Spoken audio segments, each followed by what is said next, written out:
क्रतवो यन्तु विश्वतः। संसार के सभी दिशाओं से हमें नेक और शुभ विचार सतत प्राप्त हों। मेरे साथ कहिए, मानवता अपनी देवी है, जियान हमारा भैया है, मेहनत अपनी बहना है, धरती माँ की गोदी में सत्य जीवन साथी संग हर हित जीते रहना है। सेक्टर 8 रोहिणी में वेद मंदिर में आयोजित वैदिक संध्या ध्यान योग शिविर का आज समापन अवसर है। इसके अंतर्गत एक विषय हम आपके सामने उठाने जा रहे हैं जो लगभग सभी साधकों की समस्या है। ऐसा कोई साधक नहीं होगा जिसकी ये समस्या ना हो कि उपासना में ध्यान नहीं लगता, वृत्तियां कितनी करो रुकती नहीं, परमात्मा में मन टिकता नहीं, संशय मिटते नहीं, मन अधीर हो उठता है और सालों साल उपासना किए जा रहे हैं, योग के अंगों का अनुष्ठान भी किए जा रहे हैं, पूरी ईमानदारी से करते हैं, फिर भी यश सफलता नहीं मिलती।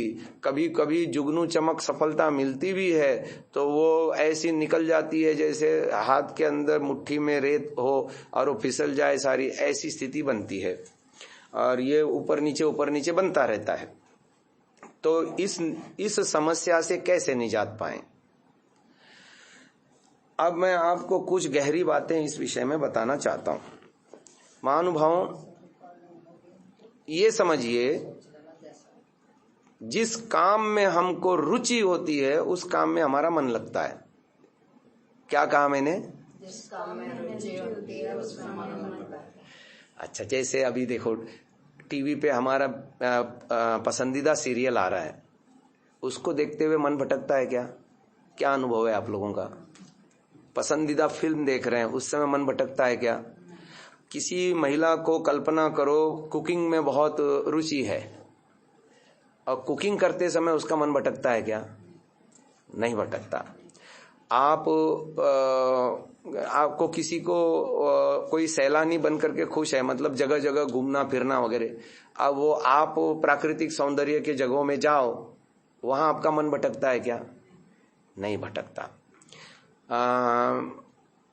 आपके घर में कोई आनंद उत्सव मन रहा है, बहुत सारे मेहमान आए हैं और आप उनकी सेवा में लगे हुए हैं, वो उस समय इधर उधर के अनवांटेड दुखद विचार आते हैं क्या? नहीं आते। मन एकाग्र रहता है ना? इसका मतलब क्या हुआ? जिस चीज को हम रुचि पूर्वक करते हैं या जिस चीज से हमको फायदा दिखता है, उस काम को जब हम कर रहे होते हैं या जिस चीज का हम आदी होते हैं करने के, उस चीज को करने में हमारा मन लगता है, नहीं भटकता इधर उधर। इसका सीधा सा मतलब ये भी तो होता है माता जी कि ईश्वर में हमारी रुचि कम है। मैं तो कहता हूं ईश्वर को हमने लास्ट प्रायोरिटी बनाया है अपने जीवन में। तो सबसे पहले तो ये समझो कि उपासना में ध्यान लगने के लिए ईश्वर को लास्ट प्रायोरिटी से फर्स्ट प्रायोरिटी बनाना पड़ेगा। आपने मुमुक्षुत्व शब्द सुना है? किसे कहते हैं मुमुक्षुत्व? भूख लग रही तो उसमें रोटी ही चाहिए, ये है परिभाषा। ये ऋषिकृत परिभाषा है। महर्षि दयानंद जी लिखते हैं, जैसे क्षुधातुर को, तृषातुर को अन्न जल के बिना कुछ भी अच्छा नहीं लगता, ऐसे मोक्ष और मोक्ष दिलाने वाले साधनों के बिना जिसका दूसरे किसी चीज में मन नहीं लगता, उस व्यक्ति की संज्ञा है मुमुक्षुत्व। अब हम आत्मनिरीक्षण करके देखें, क्या हम इस परिभाषा में फिट बैठते हैं? इसलिए मन नहीं लगता। अब आपको विभिन्न उदाहरण दे दे करके समझाता हूं। कल्पना करो मैंने एक बाल्टी ले ली, उस बाल्टी में 100 गोले रखे। क्या किया मैंने? 100 गोले रखे। वो गोले एक ही आकार के हैं, एक ही भार के हैं, एक ही मेटल से बने हुए हैं, एक ही पदार्थ से बने हुए हैं, मतलब एक जैसे हैं, लेकिन मैंने उनको बाह्य कलर अलग अलग दे दिया, बाहर से कलर अलग अलग दे दिया। मैंने 70 गोले काले रंग के लिए, 20 गोलों को मैंने लाल रंग दिया। अब बचे कितने गोले? 10। उनको मैंने व्हाइट रंग दे दिया, सफेद। अब वो गोले मैंने बाल्टी में डाल करके घुमा दिए, मतलब मिक्स कर दिए। आंखों पे पट्टी बांध ली, जैसे ध्यान में भी हम आंखें बंद करते हैं, है ना, उपासना में आंखों पे वैसे ही पट्टी बांध ली, और उन गोलों में से पहले 10 गोले मैंने निकालने की चेष्टा की।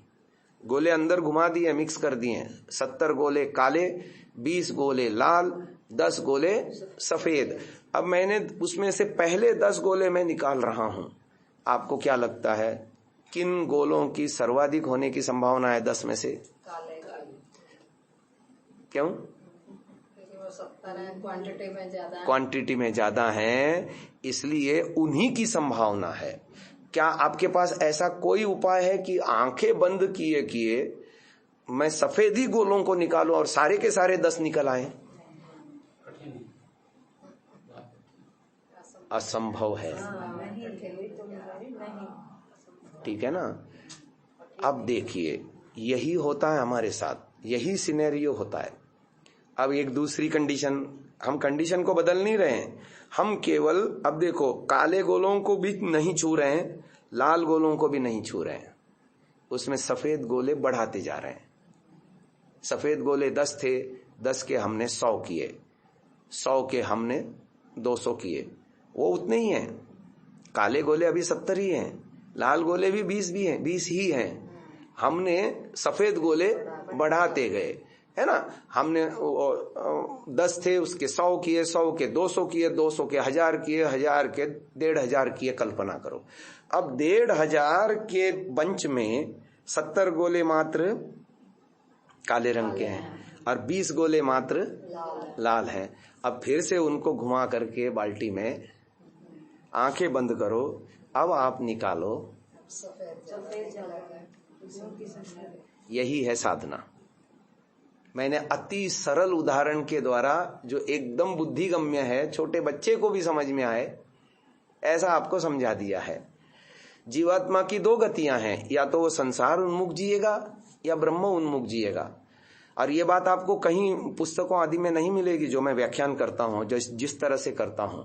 बातें तो सब वही हैं, लेकिन हमारा व्याख्यान करने का, समझाने का और प्रस्तुतिकरण का ढंग अलग है, बिल्कुल अलग है। देखो, नीचे भी एक भू-भुवः स्वः है, ऊपर भी एक भू-भुवः स्वः है। अधोगति के भू-भुवः स्वः में उलझ गए तो संसार उन्मुख होकर के नानाविध दुखों को भोगेंगे, और ऊर्ध्व गति यदि कर ली तो ऊपर भी एक भू-भुवः स्वः है। आप बोलोगे कैसे? अब आप लोगों ने, दोनों ने मेरे कक्षा अटेंड नहीं किया ना, इन लोगों ने तो किया, इनमें से इन्होंने तो किए, इनको तो थोड़ा बहुत आइडिया भी होगा। आपको बता देता हूं, जब प्राणायाम मंत्र में नीचे से ऊपर चलते हैं तो मंत्र क्या होते हैं? ओम भू, ओम भुवः, ओम स्वः, हृदय में ओम महः, फिर जनः तपः सत्यम। और मार्जन मंत्र में ऊपर से नीचे चलते हैं, भू पुनातु, जो भू पायु में आया था वो यहाँ तालु में आ रहा है। भुवः पुनातु नेत्रयो, जो उपस्थ में भू आया था प्राणायाम मंत्र में, वो यहाँ भ्रूमध्य में आ रहा है, ठीक है। स्वः पुनातु कंठे, जो नाभि में स्वः आया था वो यहाँ पर कंठ में आ रहा है। अब सेंटर में बिल्कुल महः आ रहा है। तो जीवात्मा यहाँ बीचों बीच है, और यही ऋषि दयानंद ने हृदय ही ईश्वर का और आत्मा के साक्षात्कार का स्थान बताया। नाभि से ऊपर, कंठ से नीचे, दोनों स्तनों के यदि बराबर आप यदि कंठ और नाभि में एक रेशा ऐसी बना दें, स्तनों के बीच में एक रेशा निकाले, तो यही वाला बिंदु बनता है। तो अब ये जीवात्मा बीचों बीच खड़ा है। एक भू-भुवः स्वः ऊपर भी है, ऊपरला भू पुनातु शिरसी, भुवः पुनातु नेत्रयो, स्वः पुनातु, और एक भू-भुवः स्वः नीचे भी है प्राणायाम मंत्र में, ओम भू, ओम भुवः, ओम स्वः, बीच में महः आया। अब जीवात्मा स्वतंत्र है मनुष्य योनि में, केवल मनुष्य योनि में, बाकी तो सब भोग योनियां हैं। वो निचला वाला ही भू-भुवः स्वः भोग रहे हैं, क्योंकि वो भोग योनियां हैं। अब देखो, जीवात्मा स्वतंत्र है, नीचे की ओर गति करे अथवा ऊपर की। आपको क्या लगता है, दुनिया के सारे लोग नीचे की ओर गति कर रहे हैं या ऊपर की ओर? और उस गति को कहते हैं शिश्नोदर परायणता। क्या कहा मैंने?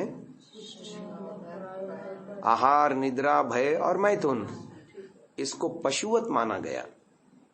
क्या माना गया? आहार, निद्रा, भय, मैथुनम च सामान्यमेतत् पशुभिर नराणाम धर्मो हि तेषाम अधिको विशेषो धर्मेण हीना पशु भी समाना। अब देखो, पुरुषार्थ चतुष्टय में सबसे पहला था धर्म, उसी को छोड़ दिया तो फिर यही जीवन है। शिष्णु, उसको कहते हैं शिष्ण उदर, शिष्ण उदर, ये वही भूभुव स्व में लगा हुआ है। वो समझ में आ रही बात? और जो क्षिप्त मूढ़ विक्षिप्त अवस्थाएं बताई, ये तीनों लोग इसी में आते हैं। यानी हम आप जैसे भी इसी में आते हैं। अपने आप को अलग ऐसा अच्छा मत मानो, पहले तो सोचो इस बात को। आपने जो समस्या पूछी थी कि मन क्यों नहीं लगता, चित्त शांत क्यों नहीं होता उपासना में, इस वजह से नहीं होता कि हमारी अधोगति है। अधोगति नहीं, दुर्गति है। यदि सदगति होती तो शांत रहता ना मन। टीवी देखने में कैसे लगता है, कुकिंग में कैसे लगता है, शॉपिंग में कैसे लगता है, जिस जिस काम में हमको रुचि है अच्छा मन लगता है, कोई परेशानी नहीं है। ध्यान में ही कैसे बैठते ही शुरू हो जाता है बंदर नाच। यही है ना अनुभूतियां। इसका मतलब यही है कि हमारी अभी अधोगति हो रखी है। अच्छा, ये 100% मेरे हाथ में है या कोई मेरे को धक्का मार के तू संसार उन्मुख हो जा बोल के धकेल रहा है? पहले तो इस बात का एहसास करो कि मैं ही मूर्खता से संसार उन्मुखता पकड़ रहा हूं। मेरे को अब दिशा चेंज करनी होगी। ध्यान देना, चित्त की वृत्तियों का निरोध, जिस पर आपने सवाल पूछा कि नहीं हो रहा, वृत्तियां उठाई जा रही हैं, मन अधीर होता है, चंचल होता है, और उस पर भी जुमले बना रखे कि नहीं जी मन बहुत वेगवान है, तेज है, इसकी वेग पकड़ में नहीं आती। और फिर वो गीता के भी उदाहरण दे देंगे।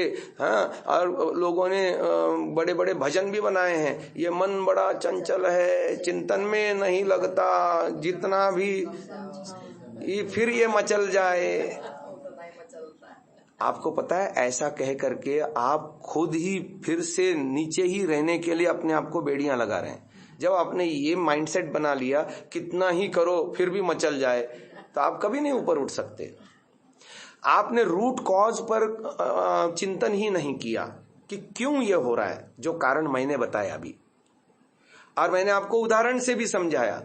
और ये उदाहरण मेरा नहीं है, ऋषि का है। मैंने तो केवल उसको आधुनिक उदाहरण के साथ उसको मैच कर दिया। ऋषि क्या कहता है? चित्त नदी नाम उभयतो वाहिनी। और ये कहाँ कहा कि ऋषि ने पूछा कि भाई ये चित्तवृत्ति निरोध कैसे करें, तो कहते हैं, सूत्र बनाया उन्होंने, अभ्यास वैराग्याभ्याम तन्निरोध। अभ्यास और वैराग्य के द्वारा इनका निरोध किया जाता है। उस पर व्यास जी भाष्य करने लगे। तो व्यास जी क्या लिखते हैं? चित्त नदी नाम उभयतो वाहिनी, ये चित्त रूपी नदी दो दिशाओं में बहने वाली है।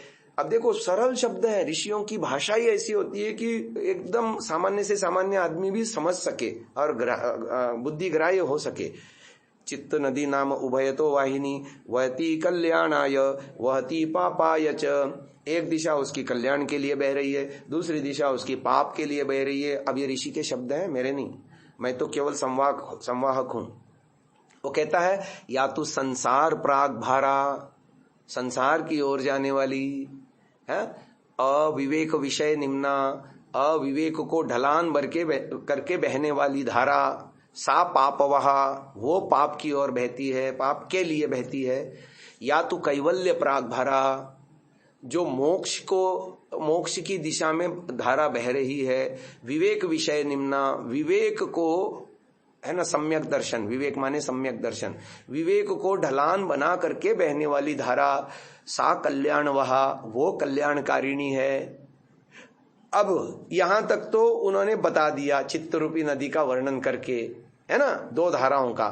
फिर आगे विधि बताते हैं कि कैसे चित्तवृत्ति निरोध कर पाओगे। तत्र वैराग्येण विषय स्रोतः खिलीक्रियते, वैराग्य के द्वारा विषय स्रोत को सुखा दिया जाता है, या बांध दिया जाता है, या रोक दिया जाता है। विवेक दर्शन अभ्यासेन, विवेक दर्शन का अभ्यास करके, है, विवेक स्रोत उद्घाट्यते, विवेक स्रोत को खोला जाता है। इति उभयाधीनः, विषय के प्रवाह को बांधना, विवेक के प्रवाह को खोल देना।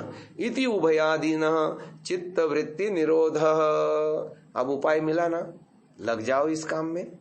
अब आत्मनिरीक्षण करो, विषयों के प्रति कितना आकर्षण है। अच्छा, आकर्षण होने का कारण भी बताता हूं, निवारण के उपाय भी बताता हूं, ताकि कहीं से भी आपको ये ना हो कि ब्रह्मचारी जी ने आधी अधूरी बात बताई। है ना, ऐसा ना हो। चलो बताते हैं। देखिए, संसार को हम त्याग पूर्वक भोग रहे हैं या आसक्त होकर के भोग रहे हैं, इसी के ऊपर ये निर्भर करता है कि हम संसार उन्मुक्ता से ब्रह्म उन्मुक्ता की ओर बढ़ेंगे या वहीं रहेंगे। एक है कंडीशन अप्लाइड थी, ईशावास्यमिदं सर्वम यत्किंच जगत्याम जगत तेन त्यक्तेन भुंजीथाः। त्याग पूर्वक भोग करने की कंडीशन अप्लाइड थी। फिर आगे लिखा मा गृधः, लालच मत करो। कस्यचित् धनम, तीन प्रकार से अलर्ट करा। किसका धन है ये? सब कुछ ईश्वर का, मेरा कुछ भी नहीं है, मेरे को तो बस प्रयोग करने के लिए मिला। आप ट्रेन में जाते हो, टिकट लेकर के जाते हो, एक सीट बुक करते हो, ट्रेन आपकी अपनी समझते हो, पर कब तक? डेस्टिनेशन है। अच्छा, ट्रेन बुक कर दी तो वहां के बल्ब और सोफा सेट और ये वो सारे निकाल करके, और बाथरूम में जाके टोंटी और वो मग्गा और वो सारा निकाल करके उठा के, और थर्ड एसी में जा रहे हो तो वो बेडशीट और वो तौलिया वगैरह मिलता है, वो सब बैग में भर के लाने के अधिकारी हो क्या? कोई भी माल आपका नहीं है। ठीक है।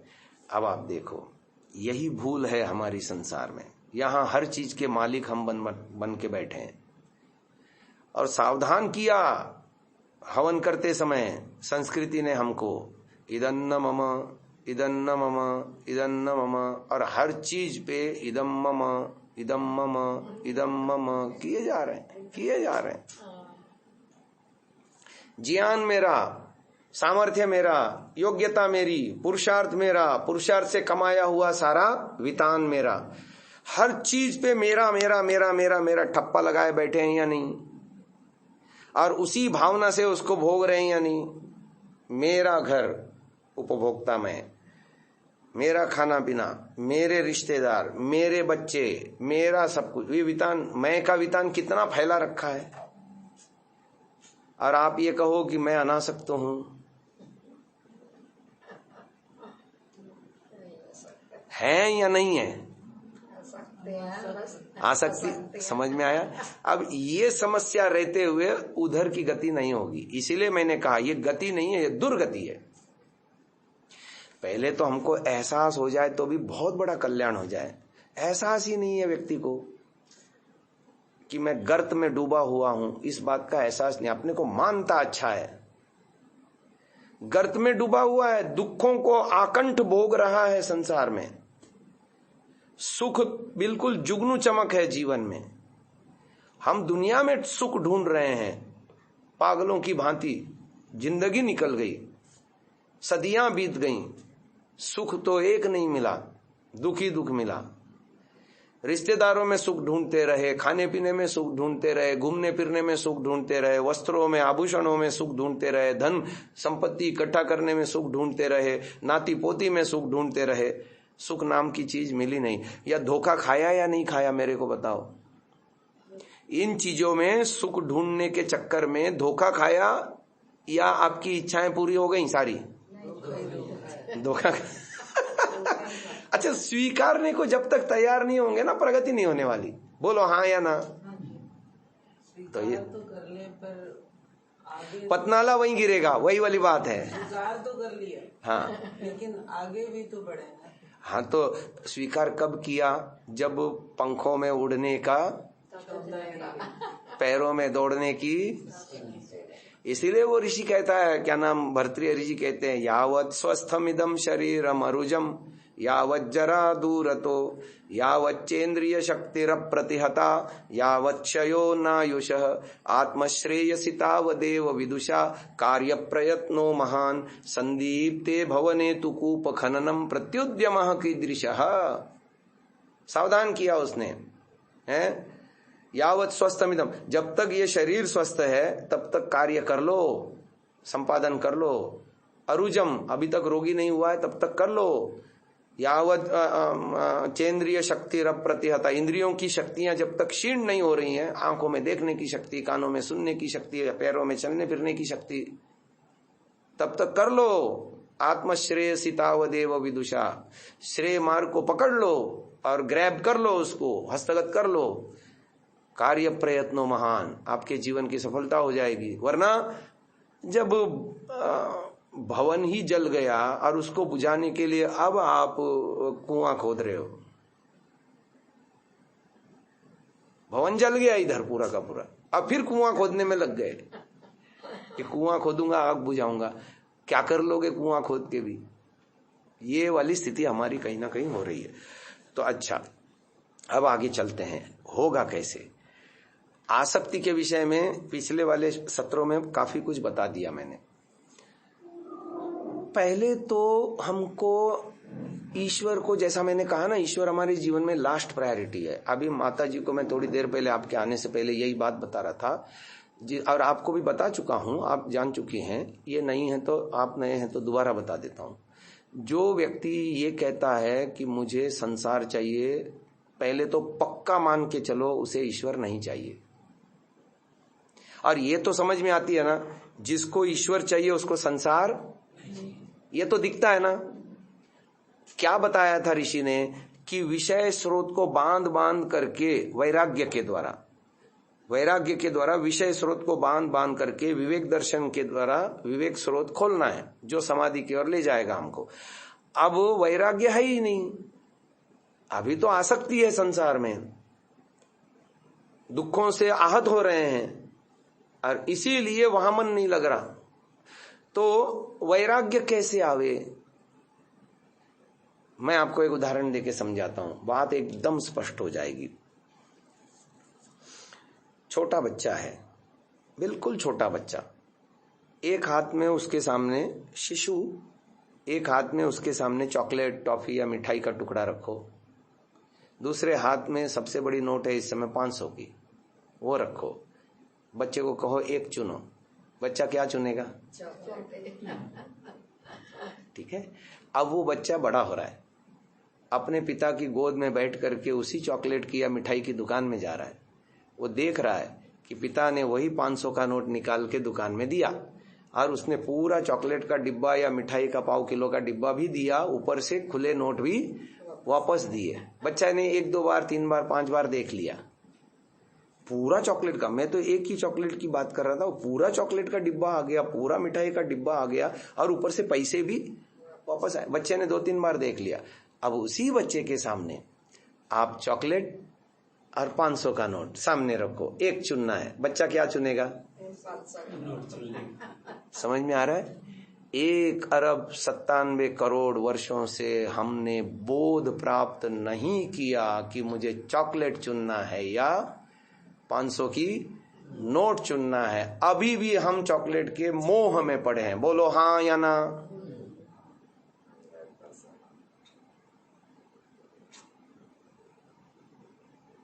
जब तक आदमी अपनी गलतियों को महसूस नहीं करता और उसको खुले दिल से स्वीकार नहीं करता, उसकी प्रगति असंभव है। कितने ही प्रवचन, इसी का यही कारण है अनेकों प्रवचन सुनने के बाद भी, और वो तोता रटंत संध्या करने के बावजूद, और केवल वो औपचारिकता मात्र हवन करने के कारण सत्संगों को अटेंड करना बोझ लगने लगता है। कालांतर में वो भी बोझ लगने लगता है। रस नहीं मिला ना उसको, रस नहीं मिला, संशय नहीं मिटे, अधीरता नहीं छूटी, ईश्वर के विषय में संशयित हैं। तो ये सारी बातें व्यक्ति को फिर वो औपचारिकता रूपी संध्या भी छोड़ देता है, हवन भी छोड़ देता है। ऐसे करते हैं कि नहीं करते लोग? ऊब हो जाती है उसको, मैकेनिकल होता है ना सारा का सारा, मैकेनिकल हो जाता है वो सारा का सारा। तो कैसे करेगा वो उसको? आइए, स्वागत है, आइए। संसार को छोड़ने का साहस नहीं कर पाता। साहस हो जाएगा, मैं आपको बताता हूं। अब दूसरी बात बताता हूं। दो उदाहरण दूंगा तो ये विषय भी क्लियर हो जाएगा। कल्पना करो, एक तरफ सूखे चने रखें, दूसरी तरफ बढ़िया खीर है जिसमें काजू किशमिश बादाम केसर डला हुआ है, मिश्री डली हुई है, चीनी नहीं मिश्री, बढ़िया खीर बनी हुई है। आपके सामने दोनों प्लेट आए, आप कौन सा चुनोगे? खीर चुनेंगे ऑब्वियसली। अभी हमने ईश्वर के महत्व को खीर के रूप में समझा ही कहां है? ईश्वर को महान रूप में जाना ही कहां है? कितना पढ़ा है हमने इसके विषय में? बल्कि मैं तो ये कहता हूं बहुत कम पढ़ा है, बहुत कम जाना है, बहुत कम चिंतन किया है, बहुत कम निधिध्यासन का विषय बना है ईश्वर। वरना संसार रूपी चने में अटके क्यों रहते? वो बच्चे का उदाहरण अच्छे से समझ में आया ना? पहले तो इस तथ्य को स्वीकार करो कि जिस बच्चे को मात्र 2-3 साल लग गए शिशु अवस्था में, उसको बोध नहीं था, इसलिए उसने 500 की बजाय चॉकलेट चुना। 500 की क्या वैल्यू है उसको पता नहीं था, लेकिन जब उसने 3-4 बार देखा पिता के साथ दुकान में जाकर के कि वो नोट दे रहा है, वही नोट दे रहा है जो बचपन में मैंने डिनाई किया था, मना किया था लेने से, वही नोट वो दुकान में दे रहा है पिताजी, और एक डब्बा भी मिल रहा है, ऊपर से छुट्टे पैसे भी मिल रहे हैं वापस। अब फिर वही बच्चा उस घटना को देख करके सावधान होकर के अगली बार मांगने पर डिमांड उसके सामने प्रस्तुत किए जाने पर दोनों चीजें, नोट को चुन रहा है कि नहीं चुन रहा है? उसके दिमाग में है कि इससे मैं पूरा चॉकलेट का बॉक्स खरीद लूंगा, ऊपर से मुझे और भी पैसे बाकी बचेंगे। ये बोध उसको विवेक से पता चल गया। हमको अभी तक ये बोध नहीं हुआ जैसे उस बच्चे ने बोध कर लिया, और इस बोध को करने में हम 1,97 करोड़ वर्षों में फेल होते रहे हर बार। बोलो हाँ या ना? इसी बोध को तो करने के लिए मनुष्य जीवन मिला है ना। तत्र दुख बहुलो संसारो हेयः, ये ऋषि वचन है। दुखों से भरा पड़ा संसार छोड़ने योग्य है। छोड़ने योग्य है ये बात नहीं जमती दिमाग में। क्यों नहीं जमती? 500 की नोट बहुत बढ़िया है, अभी दिमाग बना नहीं। ईश्वर इससे बढ़िया है, शाश्वत सुख है, महान जो है दुख से निवृत्ति भी अपने आप में बहुत बड़ी उपलब्धि है, और वो उपलब्धि ईश्वर उपासना से मिलती है। इस पर अभी विश्वास पक्का नहीं हुआ। सुनी सुनाई बातें कभी कभार सत्संग में सुनी, कभी इधर उधर से पढ़ी, दिमाग में उसका ऐसा विश्वास नहीं बैठा। देखो, एक होता है सामान्य ज्ञान और एक होता है पक्का व्यवहारिक ज्ञान। इसका भी उदाहरण देता हूं तो बात समझ में आएगी। ईश्वर दंड देता है, माफ नहीं करता, सामान्य ज्ञान है। फिर भी चोरियां करते हैं ना, झूठ बोलते हैं, व्यभिचार करते हैं, और दिमाग भी बना हुआ है ईश्वर कर्मों का फल देगा, बना है। अच्छा, एक और उदाहरण देता हूं, पक्का ज्ञान का उदाहरण देता हूं। आपको बिजली की नंगी तारें जिसमें से बिजली प्रवाहित हो रही हो छूने को कहा जाए, छुओगे हाँ या ना? स्वप्न में भी नहीं छुएंगे, जागृत की तो छोड़ दो। और कोई छुआने लगे तो 10 आदमियों को भी हटाने का बल आपके अंदर उस समय, कहते हैं ऐसी अवस्था में कोर्टिसोल नाम का एक स्राव शरीर में स्रवित होता है, आकस्मिक उसमें संकट से बचने के लिए। तो आपके अंदर कोर्टिसोल प्रवाहित हो जाएगा और 10 आदमियों को भी आप नहीं छूऊंगा मैं, हटाओ मुझे इससे। ये है व्यवहारिक ज्ञान बिजली के विषय का। ऐसा ज्ञान नहीं है हमारा ईश्वर विषय कि वो आनंद स्वरूप है, वो तीनों दुखों से मुक्ति दिलाने वाला है, मेरे जीवन की संपूर्ण सफलता उसी को पाने में है। अभी नहीं है, अभी चने में ही मन है, खीर का महत्व नहीं समझ में आया है। 500 रुपए की नोट अभी चाहिए नहीं अंदर से, है ना? तो चॉकलेट का टुकड़े में ही मन लग रहा है। तो ये तथ्य को जितने जल्दी स्वीकारेंगे उतने जल्दी वैराग्य की भावना उत्पन्न होगी। जो चित्तवृत्ति निरोध में अभी थोड़ी देर पहले जो मैंने समझाया, तत्र वैराग्येण विषय स्रोतः खिली क्रियते। पहले तो ये दिमाग बनाओ कि संसार उन्मुखता पाप वहा है, जो ऋषि के शब्द हैं। मेरे शब्द नहीं थे, मैंने तो केवल आपको बता दिए। संसार उन्मुखता पाप वहा है, ये पाप का कारण है और अकल्याण का मार्ग है। जैसा ऋषि कहता है, या संसार प्राग भारा सा पाप वहा, कैवल्य प्राग भारा कल्याण वहा, ये कल्याण का मार्ग है। अब तय कर लो अपनी भूमिका, मैं कहां खड़ा हूं और मुझे किस दिशा में अपना मुंह करना चाहिए। जैसा मैंने कहा, एक भूभुव स्व नीचे भी है, एक भूभुव स्व ऊपर भी है। नीचे वाले भूभुव स्व में विचरण करने वाला व्यक्ति क्षिप्त मूड और विक्षिप्त अवस्थाओं में सांसारिक गोते खाता है, जन्म मरण के चक्र में उलझा रहता है, दुख सागर में पीड़ित रहता है, संशय उसके बने रहते हैं, मोह अज्ञान राग द्वेष में पिसता रहता है रात दिन। अब दूसरी एक बात, वैराग्य कब होता है पहले ये भी समझ लो, और ये भी हमको योग दर्शन पढ़ने से पता चलता है। एक सूत्र आता है, वितर्क बाधने प्रतिपक्ष भावना, उसके भाष्य में व्यास जी कितनी सुंदर बात लिखते हैं, अद्भुत बात लिखते हैं। व्यास जी क्या लिखते हैं? वो कहता है, घोर संसार अंगारेशु पच्यमाने नमया। घोर संसार अंगारों में जलते हुए मैंने, संसार के घोर अंगारों में जलते हुए मैंने, पच्यमाने नमया शरणम उपगतः, जैसे तैसे शरण में आया था। सर्वभूत अभय प्रदान है न योग धर्म, संसार के सारे भूतों को अभय प्रदान करके कि आज से मैं कोई हिंसा नहीं करूंगा, आज से मैं कोई झूठ नहीं बोलूंगा, आज से मैं कोई चोरी नहीं करूंगा, आज से मैं कोई असंयम नहीं करूंगा, आज से मैं कोई परिग्रह नहीं करूंगा, ऐसा दृढ़ संकल्प करते हुए व्रत लेकर के जैसे तैसे योग की शरण में मैं आया था।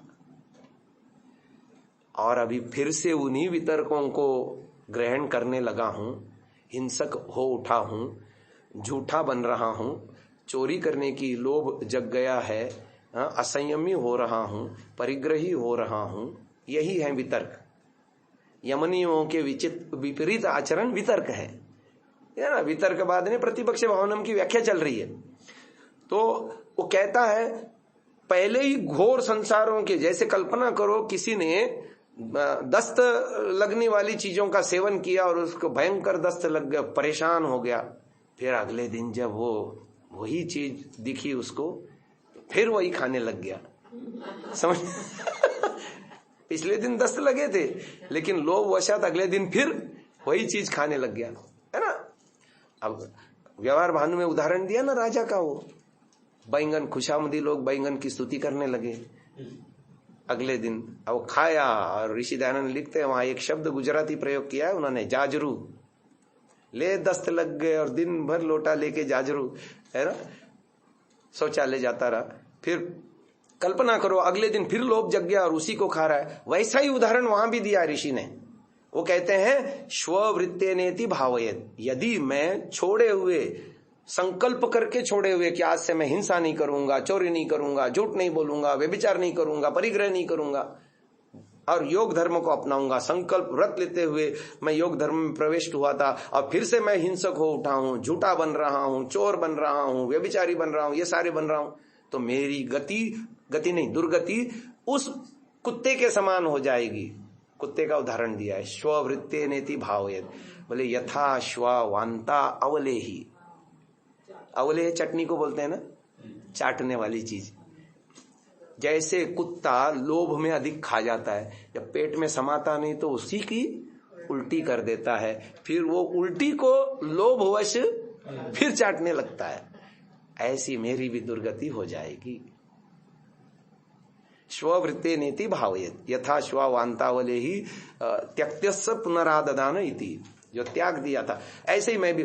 कितना बढ़िया उदाहरण और कितना सटीक उदाहरण दे करके ऋषि हमको समझा रहा है। हम भी तो उसी रास्ते पर हैं। हमको पहले तो ये बोध नहीं हो रहा कि संसार उन्मुक्ता पाप वहा है, एक बात। दूसरी बात, हम दुखी हैं, इस बात का भी हम बोध करने को तैयार नहीं। जैसा कि उसमें पंक्ति में आया, घोर संसार अंगार्यशु पच्यमाने नमया। चलो दिमाग में एक उदाहरण याद आया तो सुना देता हूं। पहले शादी के बाद जवाई ससुराल जा रहा है, पत्नी पहले ही घर गई है, एक दिन पहले, अब ये दूसरे दिन जा रहा है। ठीक है, पत्नी ने कह दिया कि हमारे पतिदेव को खीर बहुत अच्छी लगती है। अब जवाई राजा का स्वागत खीर से हुआ। जवाई राजा आए, नहा धो करके भोजन में बैठ गए, देखा खीर, हाँ मन प्रसन्न हो गया। लगता है पत्नी ने सासू माँ को बता दिया है कि इनको खीर बड़ी अच्छी लगती है। अब जवाई राजा बैठ करके खीर का आस्वाद ले रहे हैं। अगले दिन नाश्ते में फिर वही खीर। दोपहर आया, उन्होंने सोचा हाँ मेरे को अच्छी लगती है इसलिए वही बना के दी होगी। फिर दोपहर आया, वही खीर। फिर वो थोड़ा सा मन संशय हुआ। अगले दिन शाम को फिर वही खीर। अब वो खीर को देखे, पत्नी को देखे, सासू माँ को देखे। समझ रहे हैं ना मेरी बात को। दूसरे दिन भी आया तो फिर वही खीर नाश्ते में। लिमिट आ जाएगी कि नहीं आ जाएगी? 1 अरब 97 करोड़ वर्षों से संसार रूपी खीर चखते चखते हमारी लिमिट नहीं आ रही है, क्या करोगे?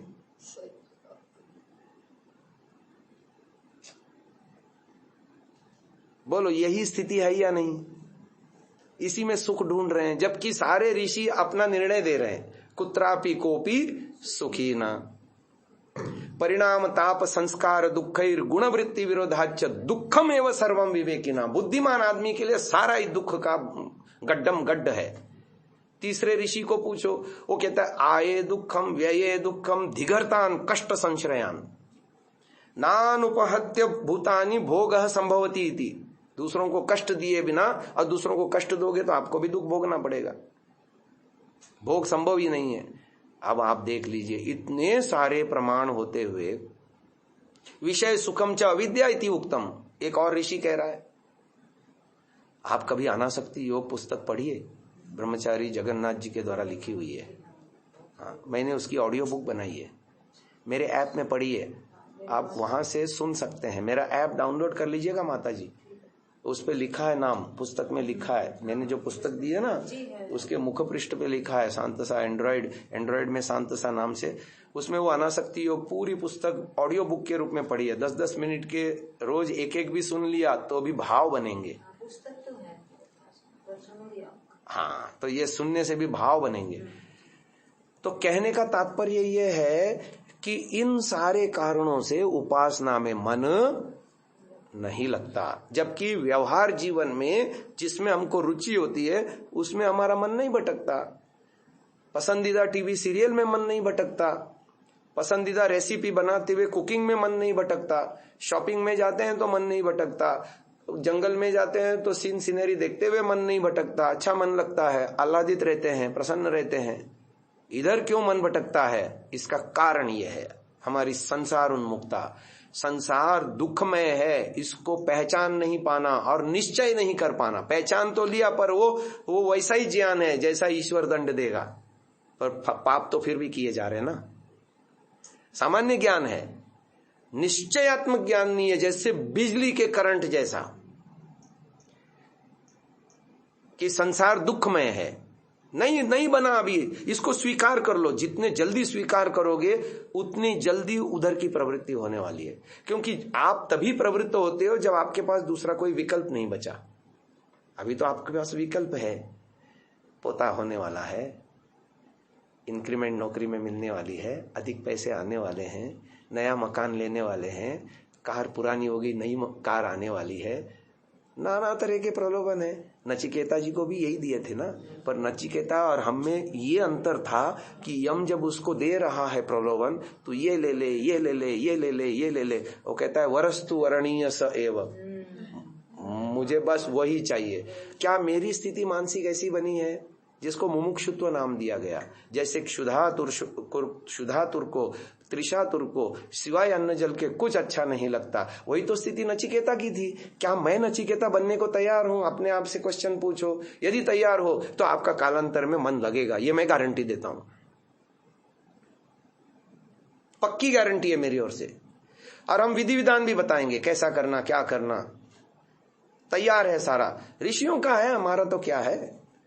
हम थोड़े नए ढंग से, नए कलेवर से पेश करते हैं मामले को, जो लोगों को ग्राह्य हो जाए, सुपाच्य हो जाए, ऐसा बना करके परोसते हैं। बातें सब ऋषियों की है, वेद की है, ईश्वर की है। तो महानुभावों, मन लगेगा, बिल्कुल मन लगेगा। पहले हमको ईश्वर की महत्ता अपने जीवन में धारण करनी होगी, और वो होगी स्वाध्याय से, वो होगी अच्छे प्रवक्ताओं के सत्संग से। प्रवक्ता कौन? जिसने जो बात बोल रहा है खुद अपने जीवन में आचरण भी कर रहा है। क्योंकि वक्ताओं के अलग अलग स्तर होते हैं। वैखरी स्तर से बोलने वाले वक्ता का कोई प्रभाव नहीं पड़ता। परास्थल तक जिसका जीवन उन्नत है, ऐसे व्यक्ति का एकदम झट प्रभाव पड़ता है, अधिकतम प्रभाव पड़ता है। तो ऐसे वक्ताओं के सत्संग सुनने से और स्वाध्याय के द्वारा वेद आदि सत्य शास्त्रों को पढ़ने से, चिंतन मनन करने से हमारी बुद्धि बनेगी कि ईश्वर ऐसी वस्तु है जिसके बिना कोई विकल्प नहीं, और वैसे भी विकल्प नहीं है। कभी हमने सोचा नहीं ना, इसलिए हम उस दिशा में कभी हमारा दिमाग जाता नहीं। मैं आपको कहता हूं, ईश्वर के सिवाय केवल अपनी सत्ता से, आपके पास सत्व रज तम अलग अलग हैं, और केवल अपनी सत्ता से कल्पना करो, क्या आप बुद्धि बना सकते हो, मन बना सकते हो, इंद्रियां बना सकते हो, प्राण बना सकते हो, शरीर की एक कोशिका भी बना सकते हो? इनमें से कुछ भी तो नहीं बना सकते आप। जब बना ही नहीं सकते तो मेंटेनेंस का सवाल, और मेंटेनेंस भी देखो कितना हो रहा है। प्राण चल रहे हैं, यह प्राण तो निमिष तो ईश्वर के द्वारा ही है। प्राण ईश्वर चला रहा है, प्राण चला रहा है तो शरीर में जीवन के लक्षण हैं सारे के सारे। आंख देख रही है, कान सुन रहे हैं, वाणी बोल रही है, हाथ पैरों में चलन वलन है, दिमाग से सोच रहा है, हृदय धड़कता है, पूरे शरीर में रक्त संचार कर रहा है, पाचक रस उत्पन्न हो रहे हैं, खाए पिए अन्न रस का पाचन हो रहा है, फिर धातुओं में सुवितरण हो रहा है, रस रक्त मांस मेद अस्थि मज्जा शुक्र पूरे शरीर में वो उसका फैलाव हो रहा है। और जो शरीर का जो सार भाग का वितरण हुआ, बचा हुआ भाग है, उसको अपशेष या मल कहते हैं। वो मल मूत्र पसीना दुर्गंध आदि के रूप में सतत बाहर निकलने की व्यवस्था हो रही है, ये अकेले प्राणों के माध्यम से हो रही है, और उसका संचालन करता ईश्वर है। ईश्वर को एक क्षण के लिए इन सब कामों से विमुक्त कर दो, छुट्टी दे दो, देखो आपका काम चलता है क्या? ठंडे हो जाएंगे, धड़ाम से शरीर गिर पड़ेगा। मतलब है कि खत्म हो जाएगा शरीर, अस्तित्व ही नहीं बचेगा। एक तो निर्मित ही नहीं हो सकती, मेंटेनेंस भी नहीं हो सकता। आप अपने को जब अगतिक देखोगे ना, जब अगतिक देखता है ना अपने आप को, तब वो सारा ये जब ये भजन गाते हैं सब झूठा गाते हैं। अब सौंप दिया इस जीवन का सब भार तुम्हारे हाथों में, लेकिन इधर मैं करता, मेरी बुद्धि, मेरा ज्ञान, मेरा सामर्थ्य, मेरा पुरुषार्थ, मेरी योग्यता, मेरी उपलब्धि, कहां उसने सौंप दिया है?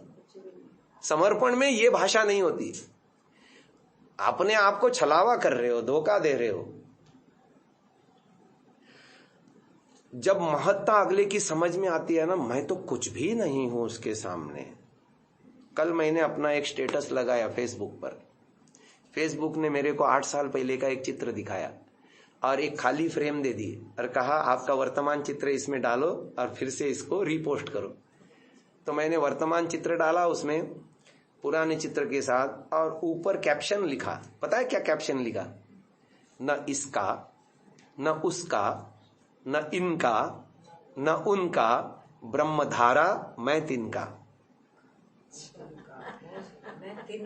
मैं तिनका, ब्रह्मधारा मैं तिनका।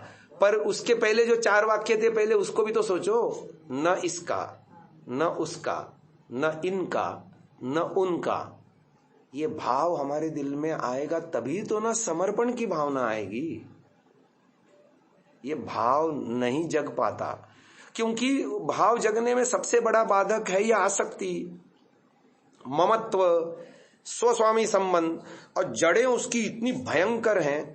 देखो ना, छोटा बच्चा है, छोटे बच्चे के पास जितनी भी चीजें हैं वो कमा के किसने लाई हैं?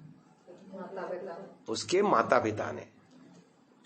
बच्चे के स्वामी भी माता पिता, बच्चे के पास जितनी चीजें हैं उसके स्वामी भी माता पिता। लेकिन आप बिस्किट का एक पैकेट ला करके बच्चे को दो, या जूता दो, चप्पल दो, खाने पीने की चीज दो, या कपड़ा दो, कोई भी चीज दो, एक बार बच्चे के हाथ में आई तो बच्चे की भावना क्या है?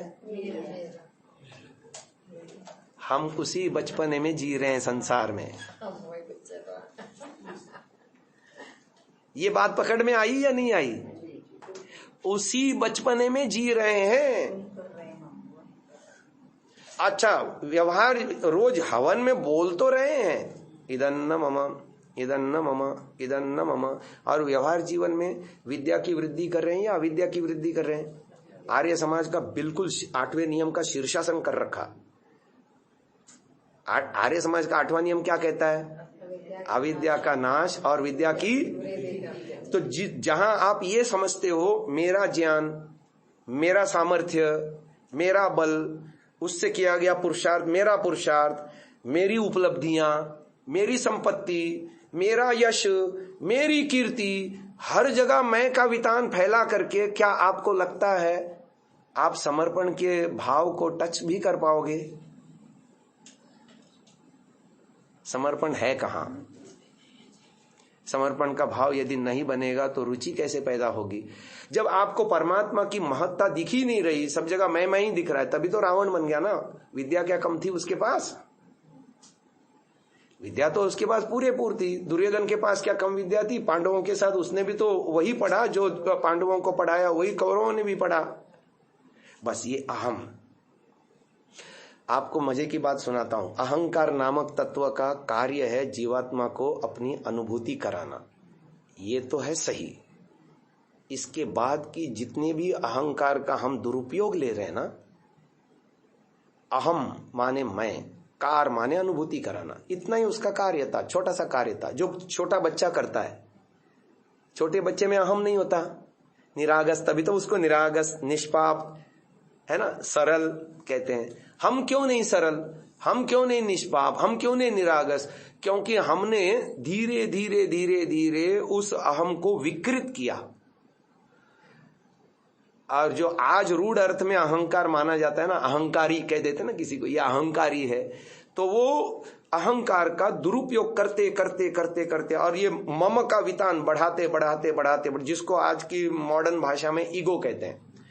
ईगो प्रॉब्लम बढ़ा बढ़ा बढ़ा बढ़ा करके अपने आप को रावण के पद पर ले जा करके खड़ा किया है। और आपको क्या लगता है ऐसी ऐंठ में, ऐसी अकड़ में परमात्मा समझ में आएगा?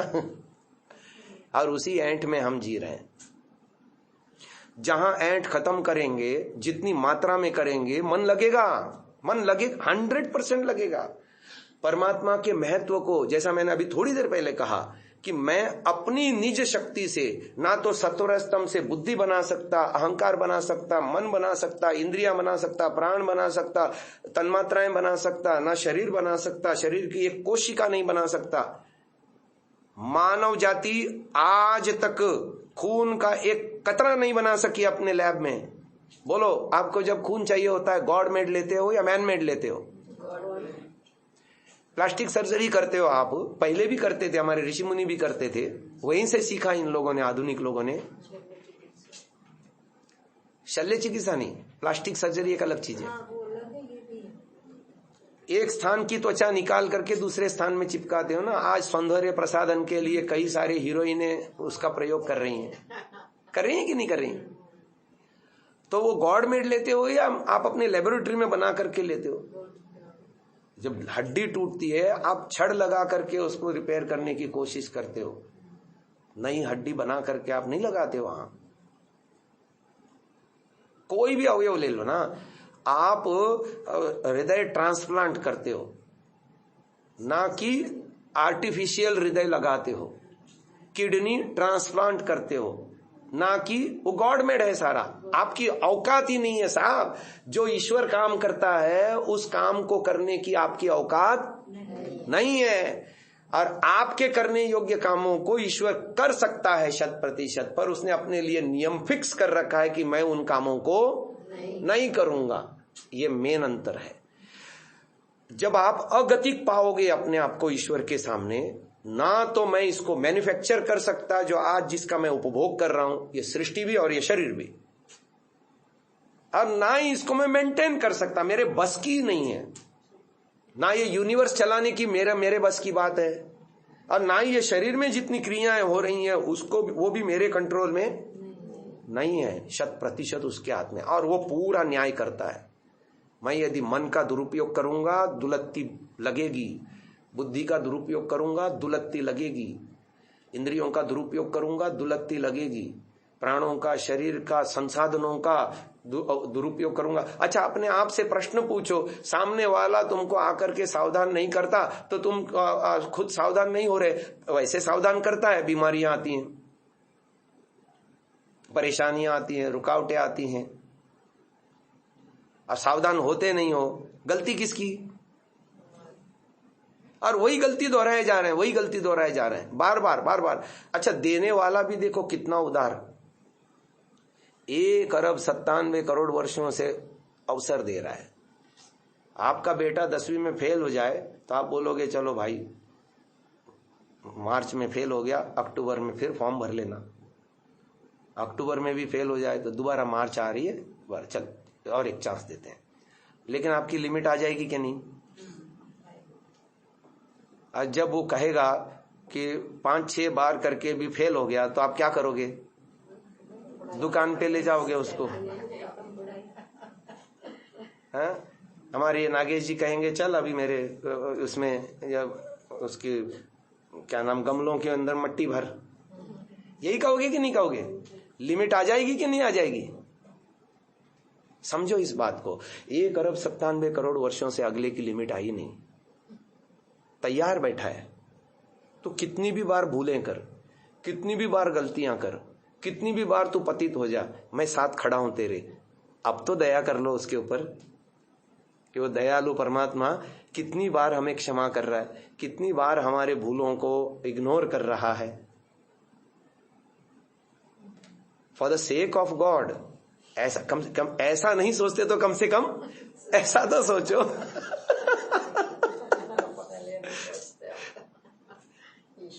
ये कंसेप्ट समझ में आ रहा है कि नहीं आ रहा है? प्रश्न ये चल रहा था, आप लोग लेट आए ना, प्रश्न ये चल रहा था कि हमारा मन उपासना में क्यों नहीं लगता, उसके ऊपर ये सारी विवेचना चल रही है। मैं कहता हूं उपासना में बिल्कुल मन लगेगा। पहले ये सोचो कि संसार अति दुखदाई है और मैं पक गया हूं, ये भावना हमारी अभी नहीं बनी, एक बात। दूसरी बात, हमने चने और खीर का उदाहरण दिया। चना और खीर है तो आप बादाम, पिस्ता, काजू, केसर आदि डाली हुई खीर ही को चुनोगे ना। 1 अरब 97 करोड़ वर्षों से हम चना ही चुन रहे हैं। यानी हमारे दिमाग में ये नहीं है कि ईश्वर बहुत बढ़िया वस्तु है, ईश्वर बहुत लाभदेय वस्तु है, उपादेय है। और उपादेय तो छोड़ो, उसके बिना विकल्प नहीं है हमारे पास। ये माइंडसेट हमारा नहीं बन पाया, इसीलिए अटके लटके भटके पड़े हैं। बोलो हाँ या ना? हाँ, ये चीज यदि समझ में आ जाए तो एकदम से अबाउट टर्न हो जाएगा। जहां मैं आपको रूट कॉज में ले जा रहा हूं, पत्ते पत्ते पे पानी सींचना मेरा स्वभाव नहीं है। जहां से गड़बड़ हो रही है ना, मूल देखो। 3 शत्रु हैं हमारे, बोलिए, राग, द्वेष, मोह। इनके स्वरूप को समझो, फिर ये काम कैसे करते हैं उसको देखो, और मैं कैसे इसमें फंसता हूं उसको देखो, कैसे बाहर निकल सकता हूं उसके उपाय ढूंढो। ऋषियों ने सब चीज हमारे लिए बिल्कुल एक एक बातें अपने ग्रंथों में साफ करके लिखी। हाँ, मेरे जैसा प्रवक्ता हो बताने वाला एक एक चीज खोल खोल करके, तो मामला आसान हो जाता है। 3 मूल चीजों को समझो, राग, द्वेष, मोह। इनके स्वरूप को समझो। बोलो, सुखानुशयी रागः, दुखानुशयी द्वेषः। इनके संयुक्त परिणाम से फिर मोह भी उत्पन्न होता है। राग जब आसक्ति में कन्वर्ट हो जाता है, एडिक्शन बढ़ जाता है, अविद्या के कारण से मोह, तमोगुण भी बढ़ जाता है उसके कारण से। द्वेष अति बढ़ जाता है, दुख की मात्रा अत्यंत हो जाती है, तो तमोगुण का स्वरूप ले लेती है। फिर डिप्रेशन, फिर अशांति और दुनिया भर का भोगना पड़ता है। तमोगुण की अवस्था है। फिर वो हिंसक हो उठता है, अति हिंसक। ऐसे अपने आप की हिंसा करता है जी व्यक्ति अति डिप्रेशन में। है ना, आत्महत्या तक कर लेता है व्यक्ति। बहुत दुनिया बहुत जो है ना गलत रास्ते पे चल गई है और बहुत दूर तक निकल गई है, मैं देखता हूं ना लोगों को। अच्छा, अब चलिए, जब ये समझ में आया कि 3 मूल हैं, राग, द्वेष और मोह, अब इनसे बचने के लिए हमको उपाय करने। और सुनो, 3 प्रकार के दोष हैं, दूसरे प्रकार से इसको समझाता हूं। बोलिए, मल, आवरण, विक्षेप। ये थोड़ी शास्त्रीय परिभाषा हो गई। मल, आवरण और विक्षेप। इन तीनों को छुड़ाने के लिए क्रिया योग का अनुष्ठान बताया गया शास्त्र में। बोलिए, तप, स्वाध्याय, ईश्वर प्रणिधान। मल, आवरण, विक्षेप को हटाने के लिए जीवन में से तप, स्वाध्याय, ईश्वर प्रणिधान। पूछा ये क्रिया योग, इसका सम्मिलित नाम दे दिया क्रिया योग। और पहला ही सूत्र बनाया साधन पाद का ऋषि ने, तपस स्वाध्याय ईश्वर प्रणिधानानि क्रिया योग। अगला सूत्र बनाया क्यों करना चाहिए क्रिया योग। बोलिए, समाधि भावनार्थ। बोलिए, समाधि भावनार्थ, क्लेश तनुकरणार्थश्च। समाधि की भावना बनाने, जो आपकी समस्या थी ना, समाधि में मन नहीं लगता।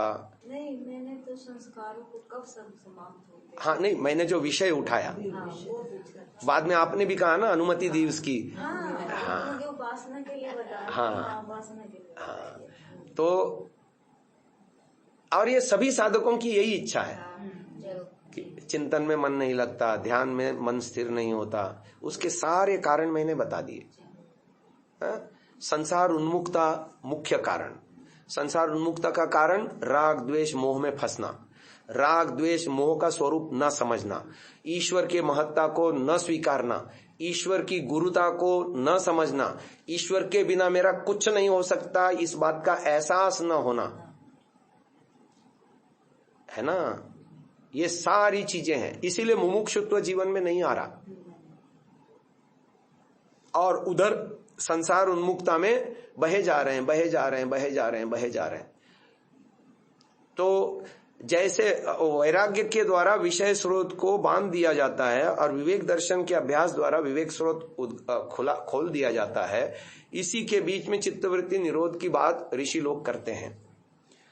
तो अब मैं बताता हूं कि वैराग्य और इधर विवेक, इसका कैसे सामंजस्य बिठाएं। ये हम थोड़ा सा इस फाइल को अभी यहां विराम देते हैं, 1 घंटे का हो गया।